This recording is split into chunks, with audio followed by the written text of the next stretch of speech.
Welcome to the Buds and Reality Show. I'm Sean Collins, the guy with a lot to say. And we have back in the house, my sister in Spooner and my sister in Liberty, Miss Donnie Anthony. How are you? I'm good. I'm glad to be back. Missed I'm you. glad you're back. I am so glad you're back. And the fact is that when you were on the first time, you were one of my very first shows from surgery after my surgery. And so Oh, I really? wasn't feeling like the best when we did that. So I'm glad you're back. I'm feeling better. So I feel better about this. You know what I mean? I was like, holy smokes. Yeah, I think you were the second show because Zeal was my first show back. And then I believe you were the second one, but I could be wrong. I'd have to go back and look now. It's been, God, that was months ago now, and everything happens and you forget shit. But I'm glad to have you. You've been very busy. Let's dig into this because you have something very cool to announce. I'm going to let you announce it. I don't want to ruin it. So I have a project out and it's called Vices, Crimes, and the Pursuit of Happiness. And it's a pamphlet and it's volume 1 out of 3. I will tell you the other names later, so stay tuned. It's going to be released, I guess, today, Friday, at www.libertyurls.com. And so this is a pamphlet I really want people to have in their hands and reading it so they can start educating their community, start hitting up your council, your city council, your county council in a sense, because everyone has a different name in their states for that. In Texas, it's called Commissioner's Court. And start talking to your police department, sheriff departments, because there's this little secret out there. It's not really a secret, but people don't never research for themselves or really actually try to understand what the Constitution is and why the Bill of Rights is the most important part of it. There's a place right there that's the most important to us where the government has no authority to rule over your lives the way they have in this the Ninth Amendment. And then I also want people to be reintroduced. Like, our community knows who Lysander Spooner is, but people outside of our community, they don't really know who he is. So it's time to start teaching some of the things he has taught back then. He already put the blueprint out there, or the black print, whatever you want to call it, out there. It's time to start using what he taught today because it's very much so necessary for people to know this information.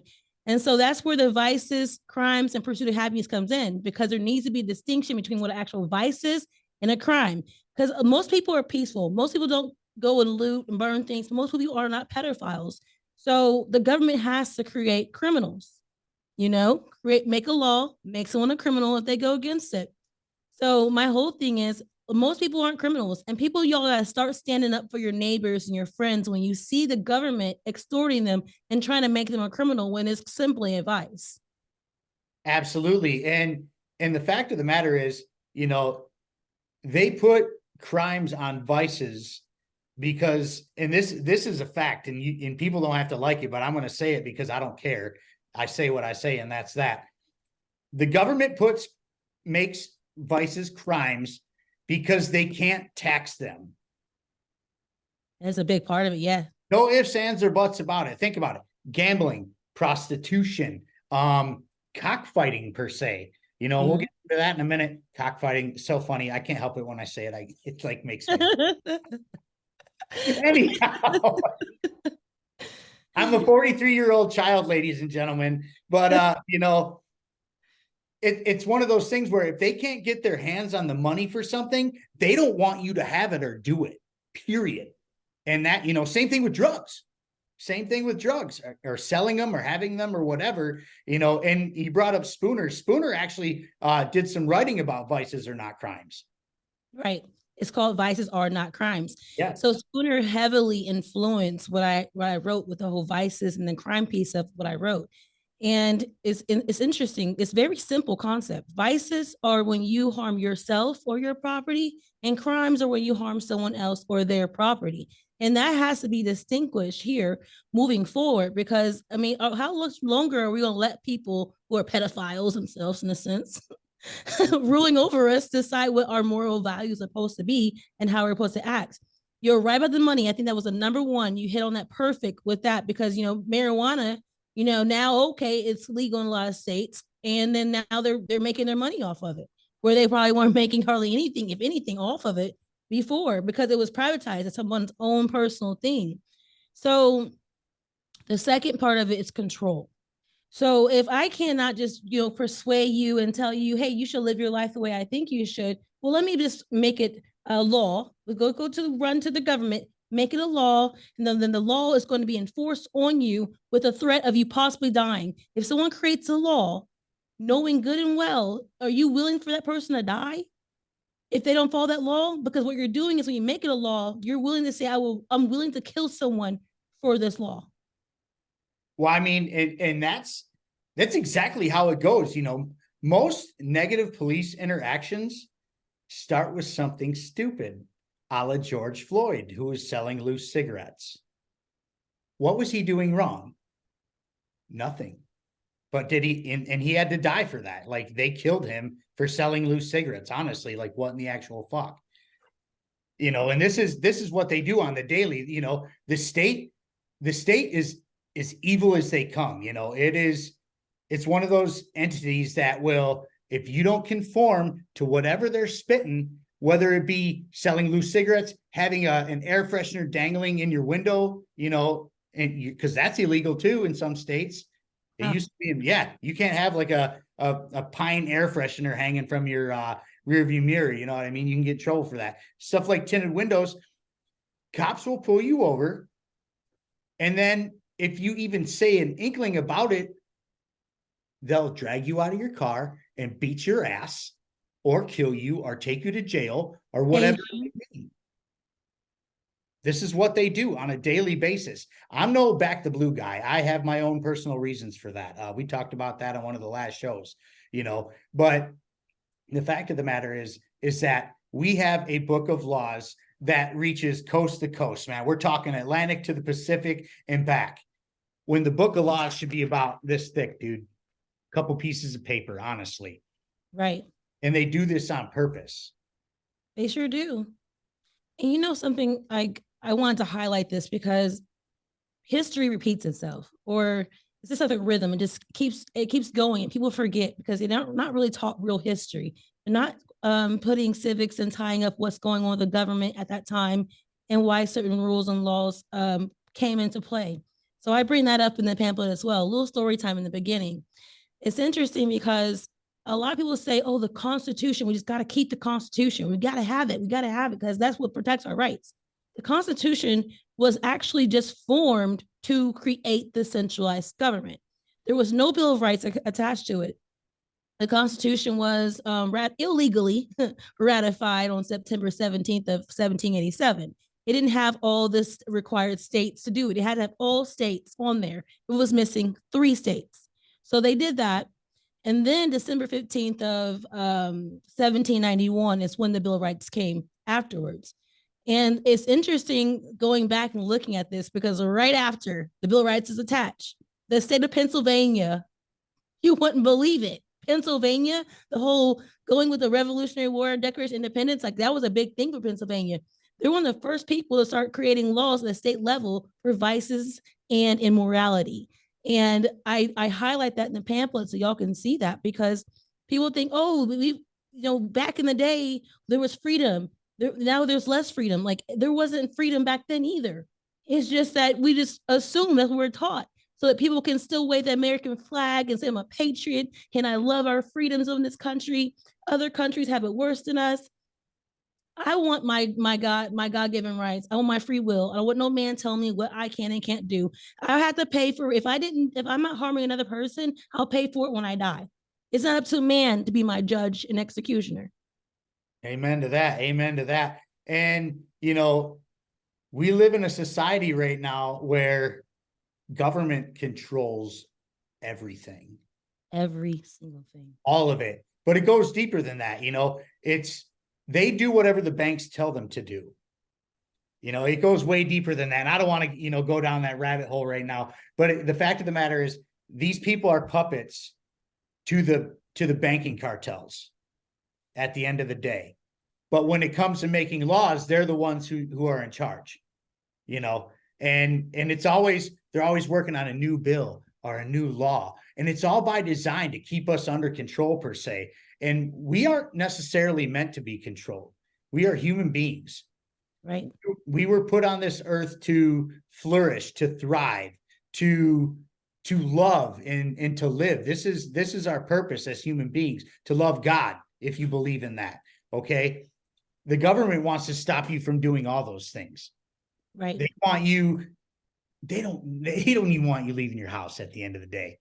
They really don't. And it's a really fucked up place to be. And here we are in 2023 in probably one of the most dangerous political climates we've ever seen in this nation, you know, and there's people like you out there fighting the good fight, you know, and doing a lot of things locally. And lately you've been talking a lot about cockfighting.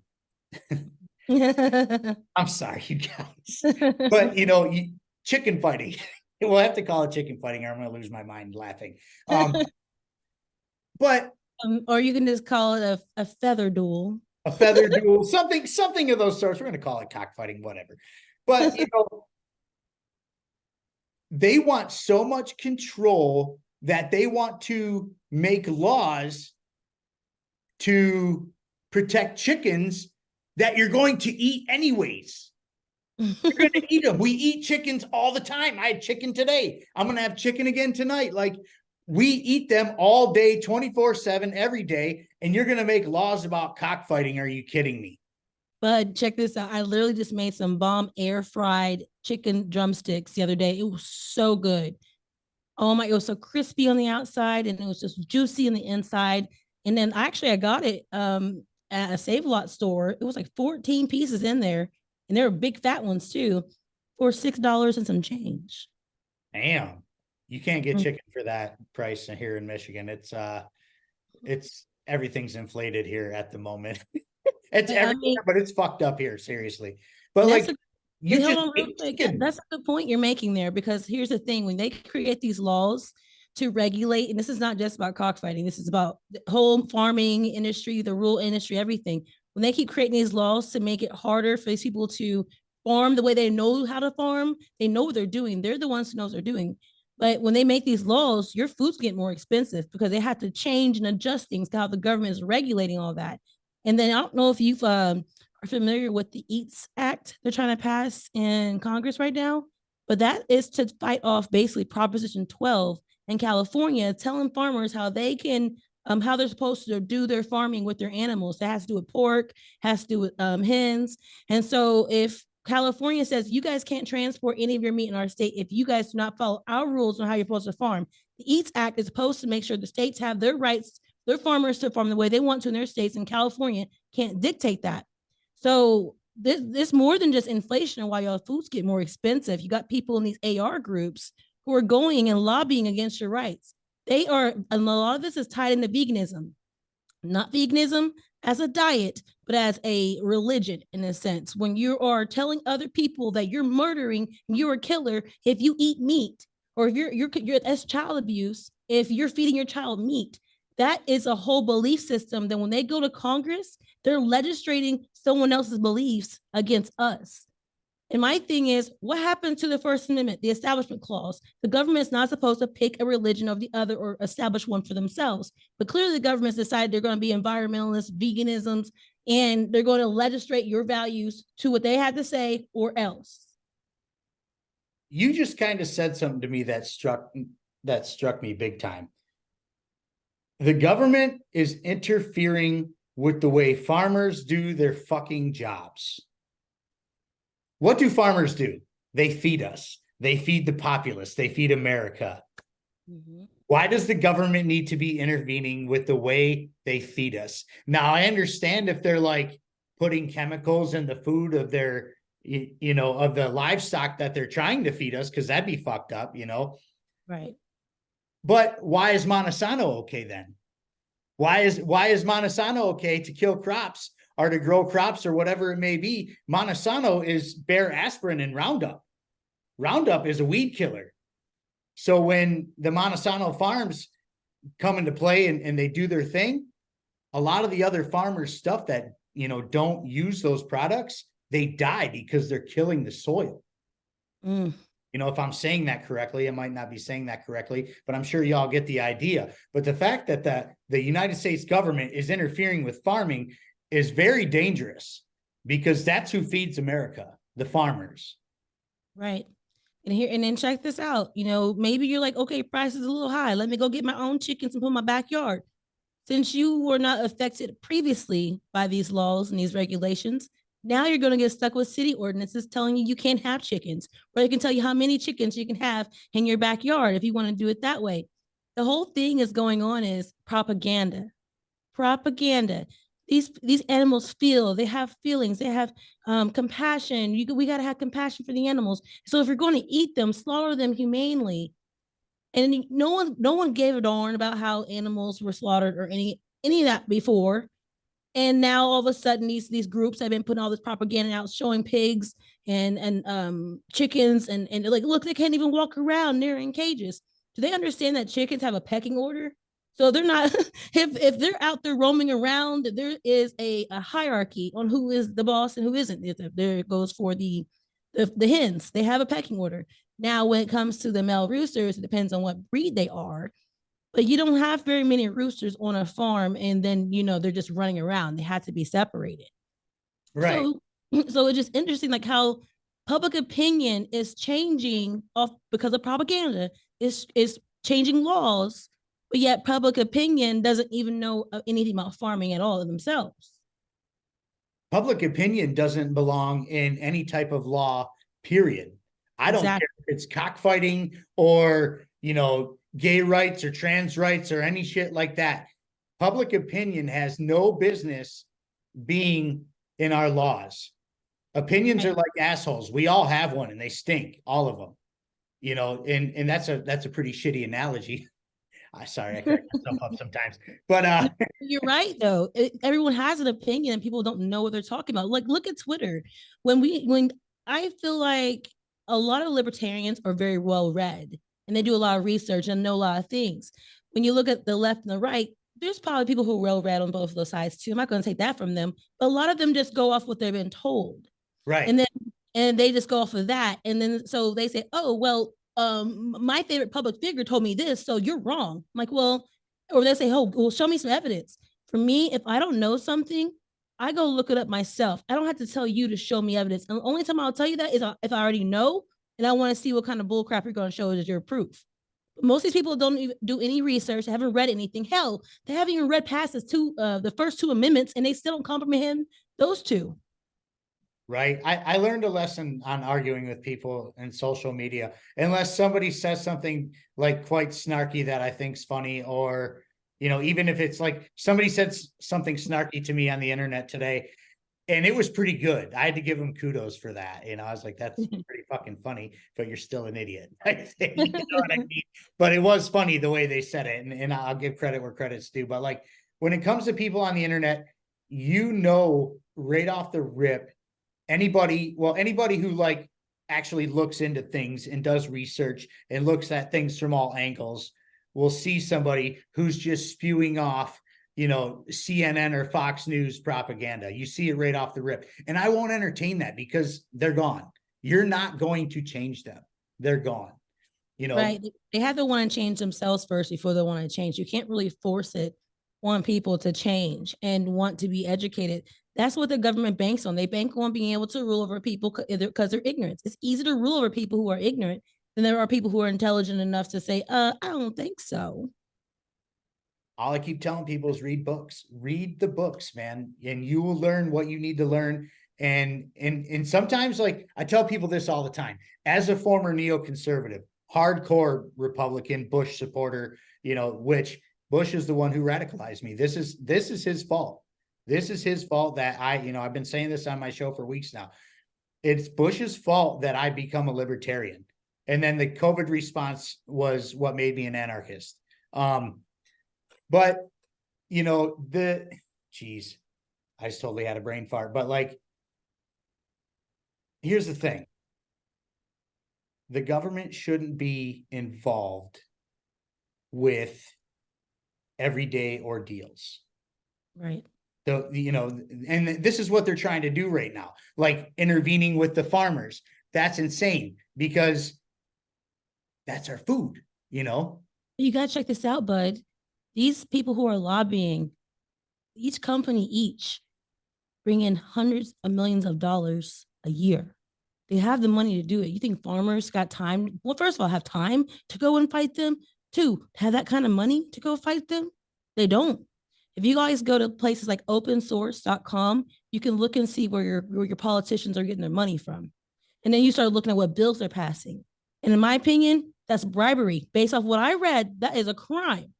That someone should be giving you a gift in order for you to do that. Or I will endorse you to my hundreds of millions of people that have or are signed up on my page or giving me money to say, hey, go vote for this person in your area because you like PETA or you like the Humane Society of the United States. That they've gotten way too powerful. Back in the day, people were like, ha ha ha, he. Those people were nut jobs. It's never gonna bother us. It is. They're in your state legislators. They're running for office. They're police officers. They are in sheriff departments. They are DAs. Because these people, well, here's the thing when it comes to like quote unquote calling anything animal cruelty. Like they're trying to pass laws right now what tells you what kind of doghouse you have to have and has to be at a certain temperature. Or they're telling you have to go to a veterinarian before you can breed your girl dog, your female dog. And they tell you how many litters your dog can have. It's gotten that extreme. So people laughing about the climate change people, they're the ones with hundreds of millions of dollars lobbying and bribing your representatives. In the Democrat and Republican Party, they're even. This is a bipartisan issue. Oh, yeah. So if people think it's just the left that thinks that cow's farts are going to pollute the whole world and we're all going to die from cow farts, people on the right, popular people. I told you on the phone, Rand Paul is one of them. PETA endorsed Rand Paul. I looked at Ron Paul, by the way. Ron Paul ain't got nothing like that. They don't like Ron Paul. But Rand Paul, they like themselves in Rand Paul. But Ted Cruz, Matt Gaetz, these people that people think are liberty fighters, constitutionalists, they're not. They're constitutionalists on TV in front of the people. That's what they are. And it's the same across the board. Lately, I've had a huge issue with the GOP, huge issue for the GOP because, at least Democrats tell you what they are. Yep. Democrats are up front. They're like, hey, we're taking your guns. We're going to raise taxes. We're going to go to war without, taking Congress involved, or we're going to do this, that, or the other. They are very, very open about what they're going to do. Republicans would be like, I care about your guns. I care about your rights. And the Republicans are funny too. We care about your First and Second Amendment rights. What about the rest, motherfuckers? Yeah. And they don't even care about the second one because they don't even care about the first. Law. Yeah. I mean, didn't Elon Musk then reveal that the Trump administration and the Biden administration may request to censor people? Yes. This is tyranny, 7.0 at this point, and the COVID regime is what really set the pace for it, because now they know they can get away with whatever the fuck they're going to do. Seriously, they had everybody in check. You people are going to listen to us and we know it. So now we're just going to this law, this bill, that bill, but we're going to fight about it out in public, but bipartisan, we are going to do it, and I tell people all the time, anything that's bipartisan, you might as well just bend over and take it.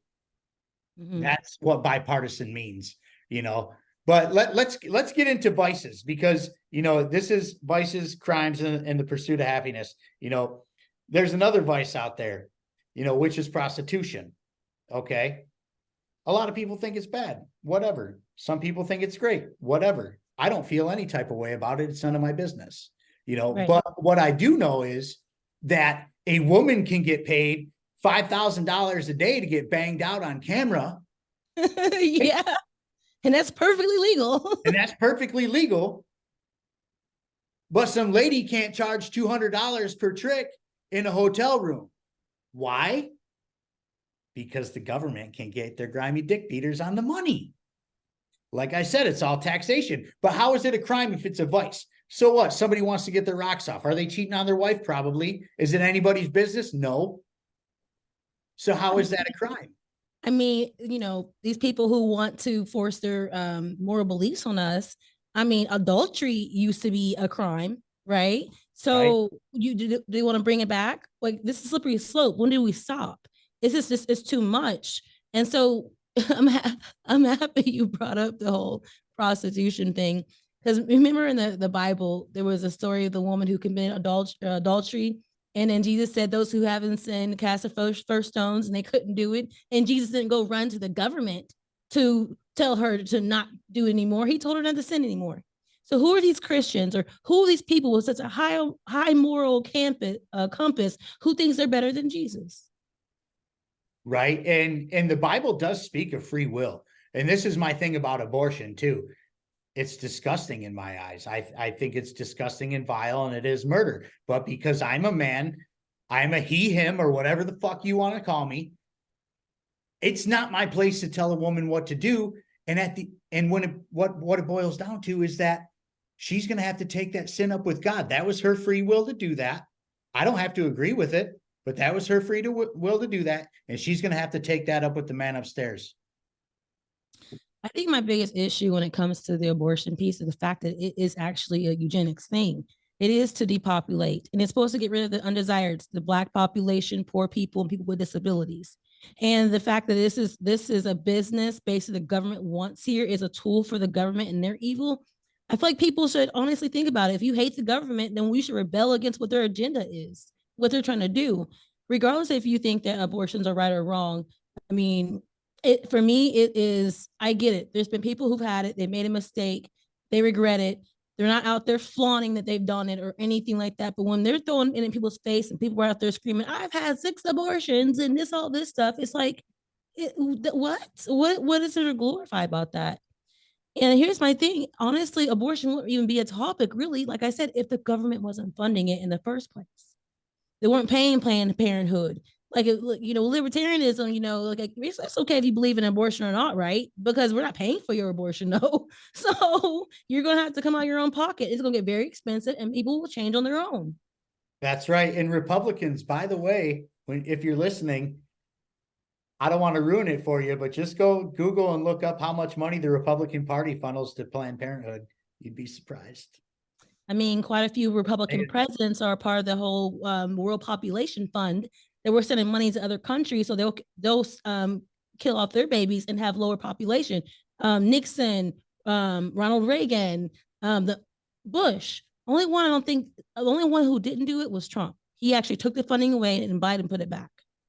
But the thing is, Republicans want abortion too. Not necessarily the voter base, but Republicans are in office. They say, "Oh, you can't go past 15 weeks. That's wrong." But they're still okay with abortion. Right. It's funny you bring up Trump, because literally right before you jumped on here, I always jammed to the radio or whatever. And on our local Detroit station was a Donald Trump for president commercial. I could not believe it. We're already doing this here in Detroit. Yeah, like, wow, man, we're over a year before the election, and we are throwing commercials on the radio. Very surprising here, though, in Detroit, considering our political climate. That's why I kind of brought it up, because I'm like, holy shit, we're about as communist as it gets now. We're not too far behind California here in Michigan, unfortunately. Well, let's talk about another vice real quick. What's the other one you got? Drugs. Oh, that one's coming up, but we can cover it today. That's actually volume 2, War on Drugs.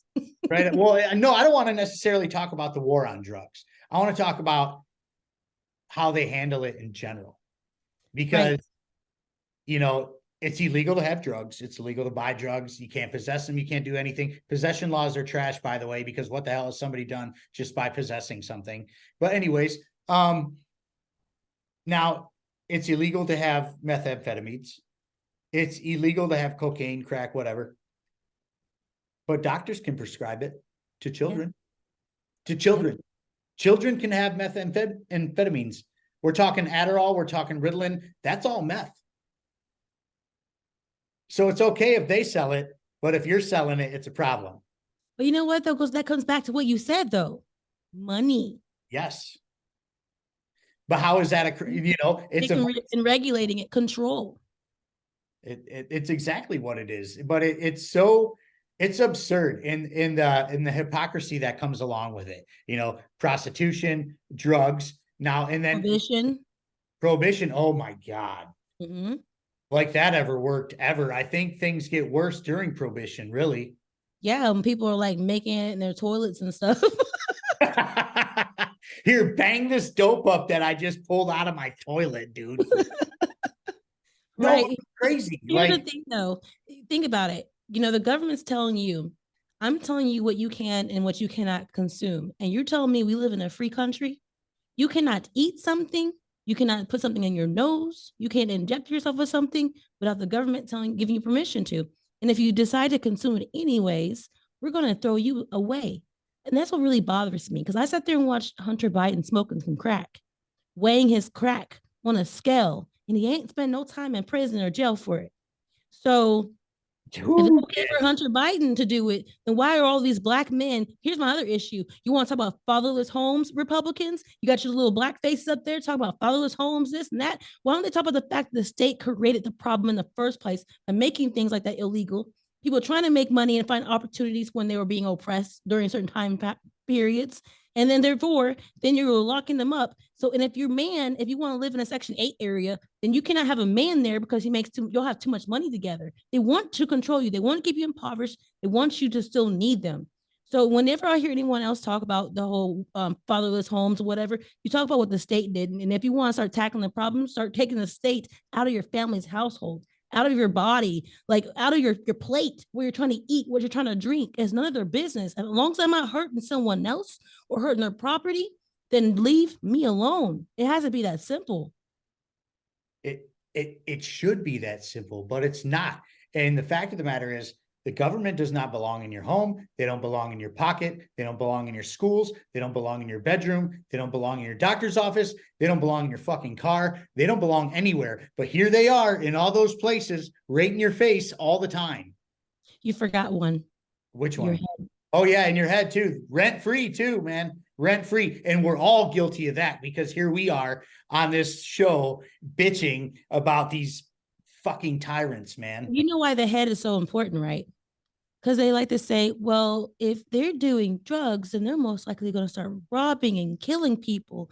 You know, this is like some minority report shit. Like you can't just predict me committing a crime and then you're going to throw me in jail for a crime I haven't committed yet. And then saying your intent, you had a criminal intent to do something. How do you know what I'm intending to do? You're not in my brain. You're not in my head. You don't know what would happen, what was going on. Just because someone smokes weed doesn't mean they're going to start robbing grocery stores and shooting and murdering people. But that was all a part of the propaganda. That propaganda was out before to scare people, fear mongering people into being afraid of certain things. Well, that this is what they want. This is exactly what they want, is to, fear you into control.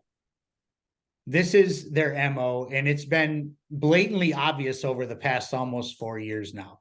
Here I am, just a regular dude. I never wanted to talk about the government. I became a libertarian in 2008 after the Bush disaster, okay? And I never wanted to talk about politics, ever. It was just something I didn't want to talk about. You don't talk about politics or religion. That's just something you don't do. So I kept my mouth shut about it, and I just voted, and that was that. I'd fill in my straight libertarian ticket, boom, that's over. Then COVID came, and I was like, it's not time to be quiet anymore. We're not going to be quiet anymore, because that was seriously beyond fucked up. Like, that was overreach that we've never seen in the history of America. Like, they told people they were not essential and they could not go to work. They told you couldn't go to the grocery store or go to work if you didn't wear a mask or get that shot. They told you couldn't go to work. They forced you to get shots, and they'll be like, well, they didn't force you to do anything. That was a choice. No, bullshit, because Joe Biden made it mandated that businesses with over 100 employees have to get the shot or get tested once a week. You do know that's a crime, right? That is a crime. That is a total crime. That is not a vice. That's a fucking crime. That's a crime, you guys. There's a difference. We're explaining it to y'all because that's criminal coercion right there. That is a crime. I actually pulled that up today. It's actually let me tell y'all the exact number that crime is, because your DAs can't do it. Your cops can't do it, but hey, no one really knows about this. It is 11.406 criminal I always say it wrong. Coercion. I always think there should be an H in there, but there's not. A lot of people say it, coercion. You can't see it. It's too I, bright. yeah, I cannot see it. Nope. I got old man eyes. I can't see it anyways. I need my glasses. Maybe that is a little better. Criminal That's coercion. it is a crime. It is a misdemeanor. You know, and here they are, and they do this shit every day. And I tell people all the time, if you acted like the people in DC, they would kidnap you, lock you in a cage, or fucking kill you. That's what would happen. If you acted like that, if I acted like that, if any, you know, peasant out there in the world acted the way the United States government does, we'd be hooked, booked, or dead. Yeah. And I that's mean, it's really frustrating. You know, another vice I really want to bring up is gambling. oh man. I mean, the state can do it, but we can't. I mean, you have to get permission to have any kind of gambling thing, and that was a part of that. When y'all read this pamphlet, that's a part of it. And the gambling is very interesting because if people do it between themselves, how are the cops never going to know about it, right? But if you start having an enterprise and start having it back of a bar or back of a business and whatnot, and then you have snitches or cops come in and try to figure out what you're doing, why is it that someone's worried about you? They say, oh, well, you can gamble off your whole paycheck. You can ruin your family. And da, da, da, da. That's not the government's business. Nope. And then the fact that, you know, the states can have gambling, but you can't. And then on top of it, too, like the sin tax. Like that's another part of the whole vice thing. Fine, we won't lock you up, but we're going to charge you to be able to do this. The government thinks it's God. The government says, I can do what I want to, and you can't. And we can benefit and profit off of this, but you can't. How is that the American dream? Well, let me ask you this. And this is my biggest argument when it comes to gambling, legal gambling or whatever it may be. Okay, if gambling's illegal, why the fuck can you play in the stock market? Because that's gambling at a high level, yo. That is gambling at a very high level, period. Yep. But you can do that legally, no problem. Why? Because they can take your money. Right. And actually, that is also a part of bringing it back to cockfighting. That was the only reason why cockfighting was actually listed as a vice at that time in 1794, was because just the gambling aspect of it. It wasn't the cockfighting, it was the gambling. And if you did it on Sunday, the fine was even more money. So horse racing, dog racing, shuffleboard, cards, dice, all those things became quote unquote listed as you're going to get in trouble for doing it on a Sunday, or if we get caught, you get caught doing it throughout the week, is less of a punishment. And it's just now. I remember I told you when we were talking on the phone, North Carolina cockfighting is a class 1 felony, equal to murder. So how does it go from a vice for the gambling part to up to murder? Are you trying to tell me that the government has decided a chicken's life is equal to a human's life, but we can still eat chicken? Then they better charge everybody in North Carolina eating chicken for fucking felonies then. That sounds absurd, but I mean, hey, it is what it is. In Oklahoma, it's a felony too, and it's up, I believe, up to 10 years in prison if you're caught cockfighting. You're in trouble if you're just watching too, by the way. You're not just just in the act of it. If you're watching, you can get in trouble. If you have, because this is also like a cultural thing too. People bring their kids and people come and stuff and they partake in this. If your kids are there, they will take your kids from you. By the way, this is worse than red flag laws, because red flag laws with these animals, they can go trespass in your property, say whatever, do whatever when you're not home, say there wasn't water there, say whatever. And then they bypass your Fourth Amendment right. And if you're a felon, by the way, for cockfighting, there goes your Second Amendment, right? Right. It affects a lot of rights, what they're doing. And I want you to guys to think about this. This is going to be my third one. But the legislation that they're passing now with the animal protection laws, they're very similar to the Nazi Germany's animal protection laws that's been translated. Thank you. Thank you for saying that, because I've been saying this for a long time. not only, so let's start here. The World Economic Forum, I know we're going off in left field right now. This is my ADHD at its It's finest. all cool. It's good. It's only But 14 page pamphlet, you know, so. But I'm getting to something though. The World Economic Forum is a Nazi organization. That is exactly what there are. There's no ifs, ands, or buts about it. You can look them up all day and look up what they're about. They are Nazis. Now, Klaus Schwab had said something about penetrating the cabinets of the governments, which he has done. We have all kinds of wet puppets in our fucking government. One being the Speaker of the House, the third in charge, Kevin McCarthy, who I had a huge problem with K-Mac, dude. That guy is fucking trash. He is a vindictive SOB. Well, I need to chill because I can't stand that son of a bitch. But no, these people have infiltrated our governments. And the Nazism has become very, very real over the last 4 years, and people aren't seeing it. Right. And it's not just the Democrats, y'all. It's the Republicans too. Mm-hmm. You know, the fascist, Marxist, Nazis have infiltrated our government, and they are pushing their agendas in real time. Right. Every day. And it's very scary to see. And this is why there's people like you and I and Noel, you know, and Clint Russell and you know, all the other podcasters out there screaming against this shit. You know, people like Carol Roth are screaming against these people. You know, we're not doing this just to be like, hey, these Republicans are bad or these Democrats are bad. No, they're all bad. And it's happening in real time. Like, yeah. I don't know what to say to people. It's very, very disheartening. It's scary. It's infuriating, you know, so. and the people, you know, that don't see it, you know, I have friends that are just like, oh my God, but they're doing this, this, and this. And I just want to shake them, man, and be like, dude, you need to open your eyes and turn the TV off right now, because what they are doing to us in real time is beyond scary. And before you know it, we're all going to be walking to boxcars. Well, I won't be. They're going to have to kill me. Right. But yeah. Same.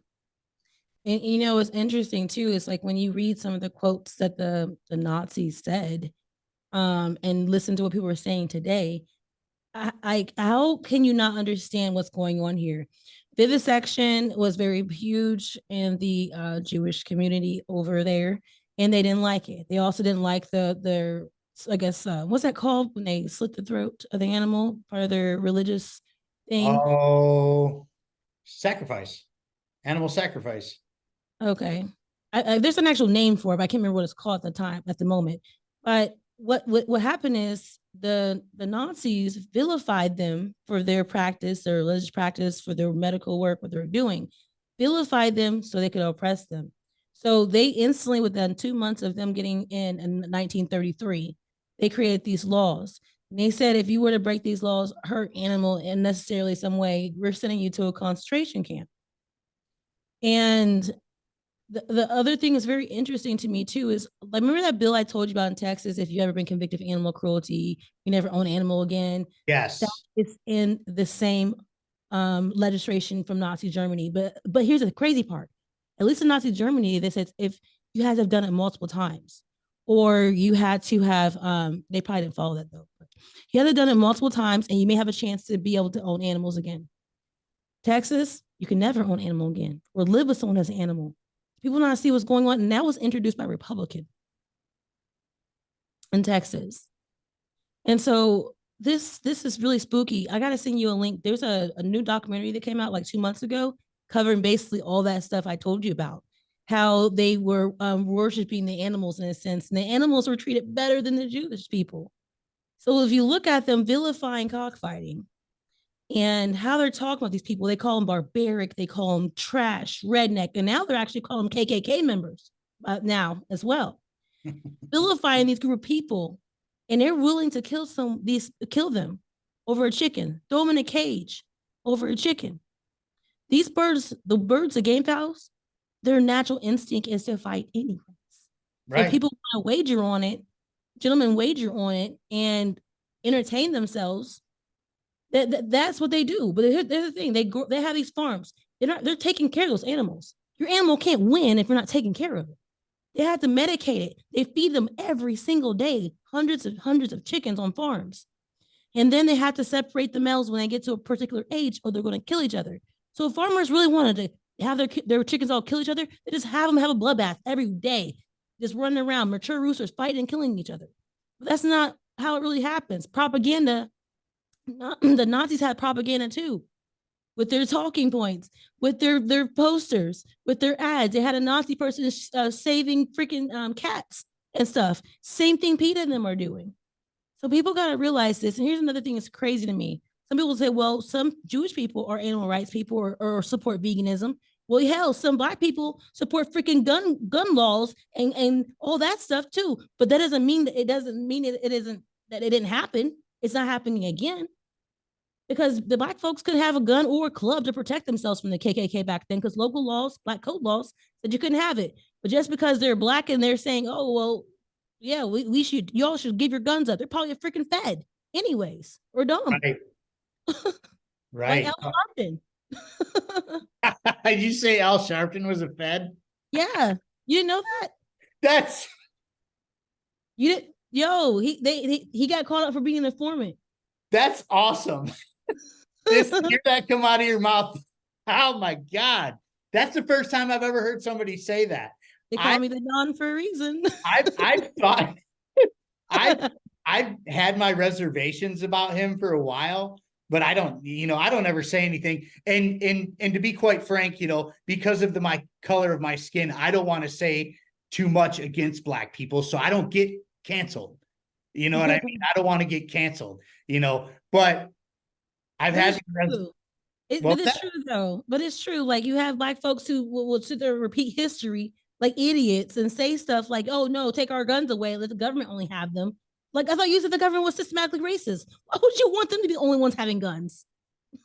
That's insane to me. The craziest thing one of the craziest things I've ever witnessed is the Black community conforming to government, because of the fact that out of all the people here in the United States, Black people have the most reason to not trust their government. Right. Period. Mm-hmm. History proves that. I don't have to say anything more than that. Is that other than that, the government has not been good to Black people. And I think the problem is like the Tuskegee they think there's only two choices, though. They think there's only two choices. And so they originally were Republican.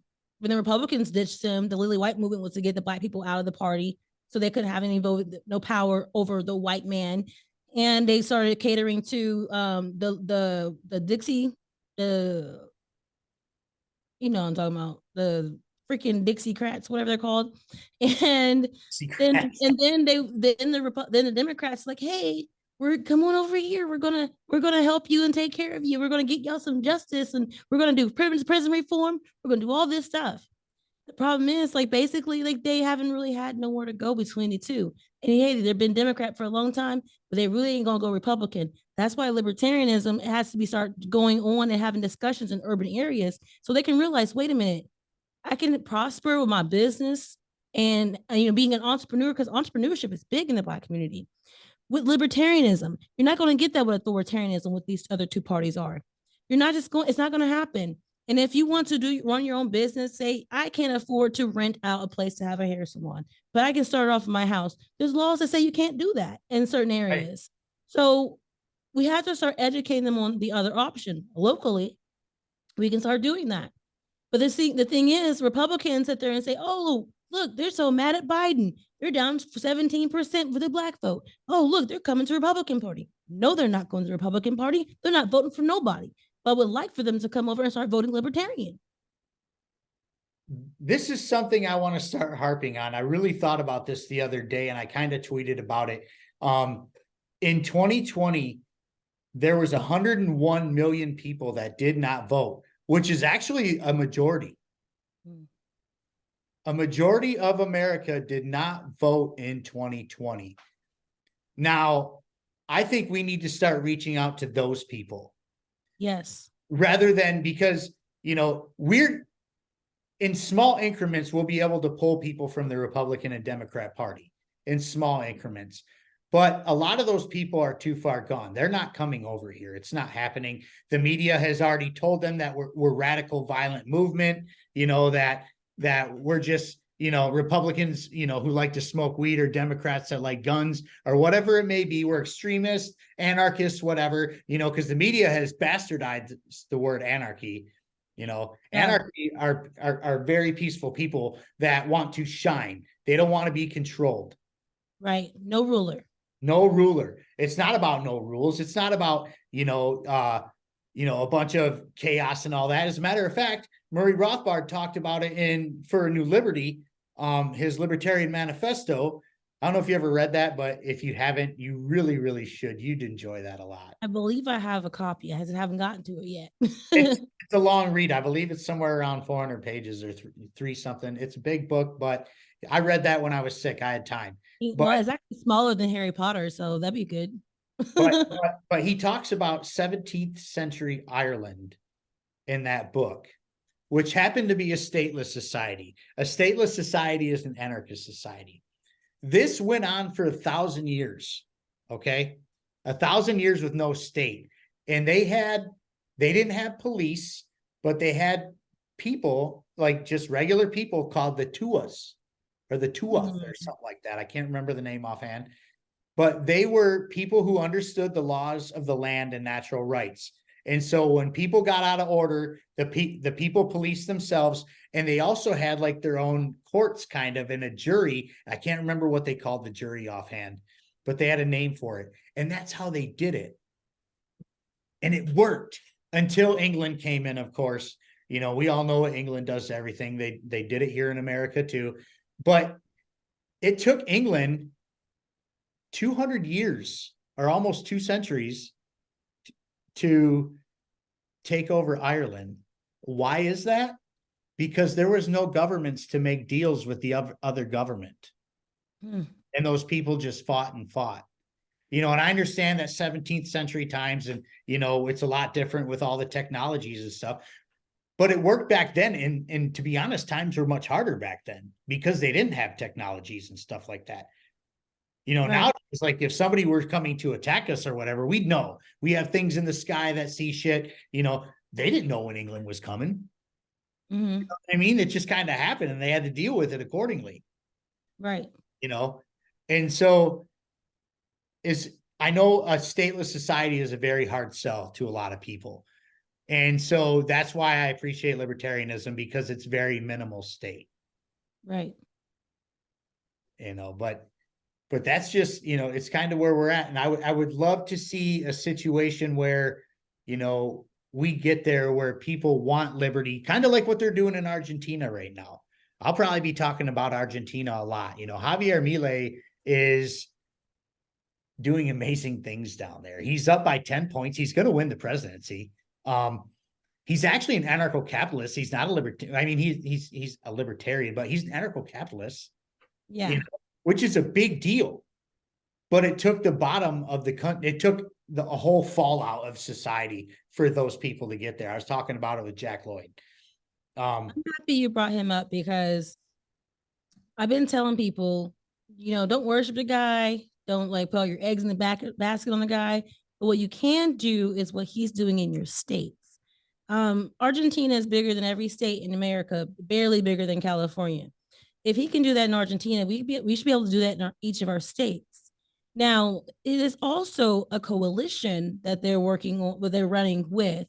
So there's been different groups of people can come together who's all been, oppressed or targeted or attacked by the government. Say the game foul people, the horse people, the gambling industry, say the marijuana industry. You all come together with the same basic goal, is to protect individual liberties. We can make this happen. A lot of problems, though, is, and that's the thing, you have to have the coalitions, because each group has a division, as we know libertarian we do. The game foul industry divided. It's always divided. So we're always going after each other instead of going after that big problem. But we can get with other people in different groups who are all serious about tackling the problem. I feel like we can be way more successful, not just at our city and county levels. We can be successful at the state level too.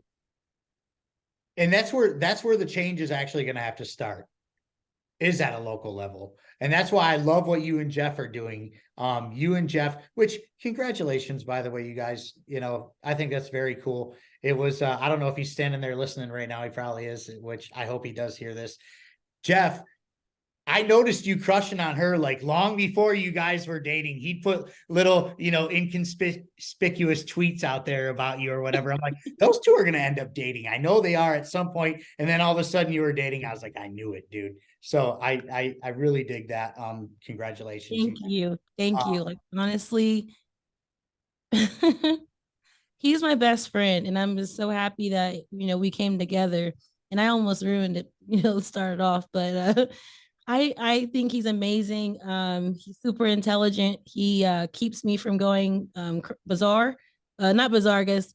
When I can turn into a firecracker, I can turn into a firecracker. But I'm like, you know what, Jeff? Do you think it's a good idea if I put this out like that, or should I do it this way, or or maybe he's like, maybe you should. Like, he keeps me level, and he's really smart. I learn from him. I like to be with someone I can learn from. And I don't turn this off, and so it's kind of hard because like other people, I'm like, can we talk about something else? Like, we both live and breathe this. So it's like, we don't turn it off in a sense. So we do have fun, and sometimes we do things outside of this, but it's so much stronger to have a partner by your side, and y'all are working hard, to accomplish something. We know our weaknesses, we know what our strengths are. And I'm not funny like Jeff. he went viral with this the Senate dress code. I don't that think shit was hilarious. Yes. The yes, Rand Paul one, he even got a Rand Paul response. I saw that. That was great. Yeah, Elon Musk was even talking about in the comment sections of all these different things, AP News have rate articles saying, "Oh, it's satire." Like, that's a big deal. Like, right. But I know my lane. I mean, if I try to be funny, it's not going to be funny. I try to be funny, and I'm a son of a bitch afterwards. You know what I mean? Like, that shit is funny. I'm like, well, it's funny to me. I don't know what to tell y'all, But no, but the fact that you guys are out there putting in real work in your local communities, bringing attention to real local things is how we move forward, because change happens locally. We're never going to see change nationally. As a matter of fact, nationally, things are going to get much worse. I'm sorry, guys. I don't want to black pill you, but as far as the federal government goes, nothing's going to get better. Nothing. It will get much worse. It's going to keep getting worse until we get these clowns out of office. So this is why we need people like Donnie the Don and Jeff Charles out there, preaching local government and keeping local governments in check, because,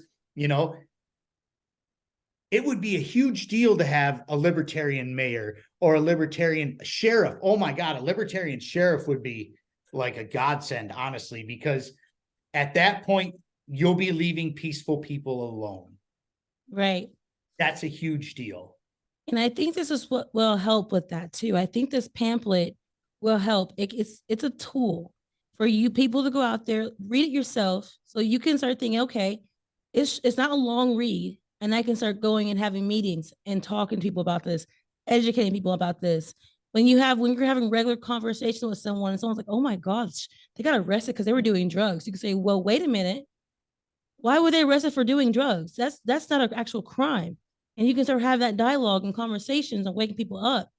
And then you could start, like I said, I'm not rich. So if y'all get these pamphlets and y'all are printing them out and handing them out to people in your local areas, that's a huge help to what we're trying to get done here, accomplished here. And I'm asking you to donate $1,000 to me, but I'm asking for you to read the pamphlet, print it off, start passing it out, start educating your community on it, because this is important. Also, I have Shaka the God and I are going to be on callin.com or Liberty Else on Callin's podcast, and we'll be discussing this on October 7th.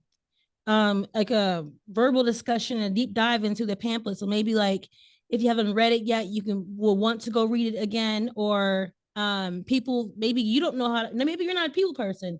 You can send people to that discussion on October 7th, and they can hear from us. And on Callin is similar in a sense to Twitter Spaces. People can actually come up and request a mic and speak too. It's going to be a dialogue. So we'll Okay. be talking like we are now, and at the end, people can come up and have a discussion. And it's a little more organized than spaces because we can do one person at a time instead of several people up there at once. I really want I really want to. I know we can't necessarily change the national level, but we can do a lot planting seeds and watch them grow in our local communities. This is not just going to be, oh, this is just my little like a book and it's out and I'm going to leave it there for now. This is something that I'm going to be consistently using. I'm going to be taking this information to the meetings I'm talking at and speaking at, handing out copies. I told you earlier I want to try to get them in Spanish as well because a lot of the community I work with are Hispanic. I want them to be able to read this as well. I'm going to I want you guys to start speaking in front of your community and doing this, but I want to do it as well. If you want to invite me to your local area to come and teach this and preach this, if you can help me get there and everything with expenses, I will more than happy come out and do it. I've gotten very comfortable with public speaking. I've done a lot of it lately. And so, I mean, honestly, the time I spoke in front of like 2,500 to 3,000 people, I was a little nervous. And Wow. That's a yeah, lot. yeah, that was That in Texas? yes, that was an El Gallo show. Wow. That, you know what? That's a concert. Honestly, that's a small show. I mean, that's a, I go to concerts that are smaller than that in Detroit. You know what I mean? That's a big deal, Donnie. That's that's wow. Good So work. yeah, I mean, and then I don't have it quite together yet, but with the whole community outreach, if you need help outlining how if you're not a public speaker, you've never done it before, I can get you a PowerPoint together for your area so you guys can start doing it. People gotta start looking at their ordinance. So when you go ask your city people, your city council for the ordinance, it's gonna be for what? Which one? Say, I want all of them. They're probably going to ask you for a FOIA form to fill out, but you want all the ordinances so you can see what they have done at the city level. Pull out your Bill of Rights, highlight which ones violate that, which one violates your natural rights, which one violates civil rights. Start highlighting them. And you all start going and showing up at your council meetings and telling them you guys have given yourself an authority that you never had, and nor did we ever consent to you having this authority. You also start doing that. So I think also you can try to go to police departments and try to have meetings with them and talk with them and educate them. But who decides who your chief of police is? It's either your mayor or your city manager, depending on what kind of city you're in. It's probably your mayor where you're at. And then some places mayors don't have as much power, so their city manager, who is picked by the city council, decides who your chief of police is. You start knowing who gets to pick who and where they come from. That starts changing things. Your sheriff, you elect your sheriff. So you can decide on how your department is going to be at your county level. Now, at the state level, you have state cops. That could be a little hard to get a meeting with them. But, that decides who decides those things, their executive branch, your governor, those folks. So you got to start paying attention. This is not just, using fear to keep going between the two parties. You're not voting for someone because you support them. You're voting on them because you're afraid of the other guy winning. That's got to change. Y'all got to start picking people are going to defend your individual liberties, or you're shit out of luck. There's no way around it. You're not getting liberty out of authoritarianism. It has not worked in over 200 years. It hasn't. And, people believe that there was a time where, the Constitution mattered, and it never really did, and anybody who read Spooner will read otherwise. Look, I didn't sign shit, y'all. I didn't sign it. The flag says it. Donnie knows it. Jeff knows it. We all know it. The United States Constitution has been a dangling carrot to the United States population since its inception. It has never kept government in check, not one time. All it has done is grown it, and they'll be like, well, they haven't messed with the Second Amendment. Are you kidding me? They have not messed with the Second Amendment ever? Because if they haven't messed with the Second Amendment ever, I should have a tank and nukes in my fucking driveway. I know that sounds a little radical, but you're just saying. You know why that is, though, right? That's because the people, like I said, are mostly peaceful people. We don't enforce our rights like they enforce their laws. They enforce the laws paper as well, but it comes with a gun and lead behind it. If you do not obey, we will kill you or we'll kidnap you and throw you in a cage. Where we are peaceful, we're just like, okay, well, I guess whatever. I mean, this is my rights, and hopefully the courts and hopefully the government will recognize those rights. This a part of this pamphlet ordeal too, to educate you and motivate you to start enforcing your rights. You cannot have these rights if you're not going to enforce them. You keep calling a pamphlet. Wouldn't you consider that a mission statement a little bit? Or is it a pamphlet? Oh no, this is a pamphlet. There's gonna be 3. Volume 1 is this Okay. 1, 2, 3. My mission statement, honestly, is my liberties are mine and mine alone. And those who wish to my liberties are mine and mine alone. And though I'm gonna read my own mission statement because I'm forgetting it. I did have my thing memorized. It's on my profile. I'm messing it up. Okay, so this is a good practice. I'm gonna tell because I'll be a Larry Sharp on Thursday. Well, this is like the future because you're gonna see me on Friday, but I won't be on there tomorrow. It says, "My liberties are mine and mine alone. They are not for sale. They are not up for negotiation. Those who wish to take them from me are my enemies." Amen to that. And ladies and gentlemen, let it be known that there are over 400 million guns in possession of American citizens. We are the biggest militia in the entire world. And that's where I'm going to leave it. You can take it from there. Exactly. I don't need to pass at my door. Right. Who, no matter what, even though we celebrate the 4th of July, we celebrate, leaving tyrants and leaving them in the Revolutionary War, but nowadays they just call you domestic terrorists if you want to stand up for your rights. I just want tyrants to wear feathers every day like they used to. Tar and feather. Amen. Amen. But Donnie, thank you so much for your time. I look forward to you to dropping this. This will come out today, Yeah. At libertyyourhouse.com. It'll be on libertyyourhouse.com, and then you'll be able to have copies of the PDF. I will also include flyers for y'all to pass out and hang up in your local areas so people can listen in on October 7th on callin.com.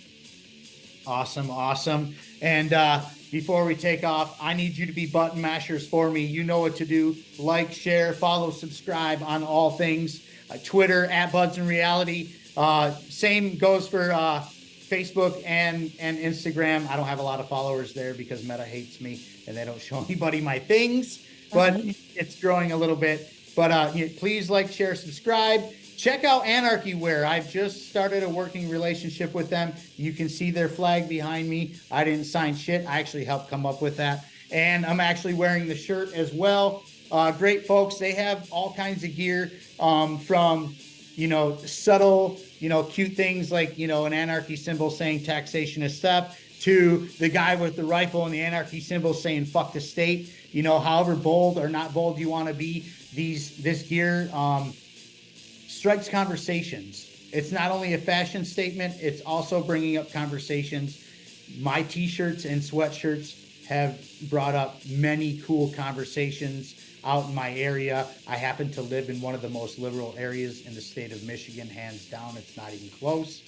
And even people out here have had enough. They just don't know where to go. So check out Anarchy Wear. They're at Anarchy Wear on Twitter, or you can get them at anarchywear.ca on the Meta stuff on the Facebook and Instagram. They're good people. Check them out. Buy some gear from them. I know Jeff's already looking into I didn't sign shit stuff. I'm sure you will too. But before we go, what do you want to say? Let's plug your stuff. Where can we find you? I'm Donnie the Don on pretty much any platform. I'm Doni-For-Liberty on Facebook. So, and it's just like my page. And I only got it because of the GameFoul community. I do not like Facebook or Instagram. I'm Donnie the Don on gab.com. I do post on there on a regular basis, just not very often, not as much as Twitter.